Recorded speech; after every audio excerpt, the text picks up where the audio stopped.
आमदार विलास भुमरे यांनी मतदानाचे नियम पायदळी तुडवले। भुमरेंनी मुलाला सोबत घेऊन ईव्हीएमचं बटन दाबलं। पाचोडमधील व्हिडिओ व्हायरल झाला आणि त्याच्यामुळे खळबळ माजली आहे। जिल्हाधिकाऱ्यांनी या सगळ्या संदर्भात आता चौकशीचे आदेश दिले। अधिकाऱ्यांनी भुमरेंच्या लहान मुलाच्या सुद्धा बोटाला शाई लावली। पाचोड मतदान केंद्रावरचा हा प्रकार आहे। छत्रपती संभाजीनगरमध्ये हा सगळा प्रकार घडलेला आहे। आमदार विलास भुमरे हे आता वादाच्या भोवऱ्यात सापडलेत।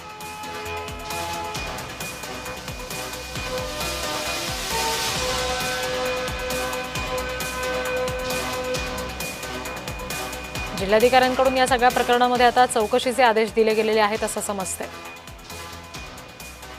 भुमरेंच्या मुलाच्या सुद्धा बोटाला शाई लावली गेली या मतदान केंद्रावरच्या अधिकाऱ्यांकडून, त्याची सुद्धा दृश्य आपण बघतोय। मी बातम्यामधूनच ही घडलेली घटना पाहिली। मी फुलंब्री तालुक्यामध्ये मतदान केंद्रांना भेटी देत होतो।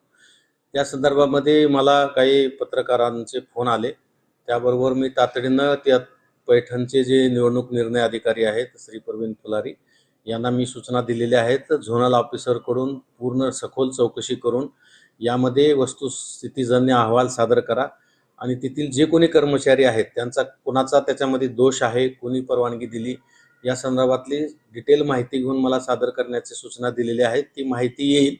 मतदान प्रक्रिया सध्या चालू आहे, त्यामुळे आम्ही जास्त ढवळाढवळ त्याच्यात करत नाहीये, परंतु जे कोणी याच्यामध्ये दोषी असतील आमचे कर्मचारी त्यांच्यावर आम्ही निश्चितपणे कारवाई करू।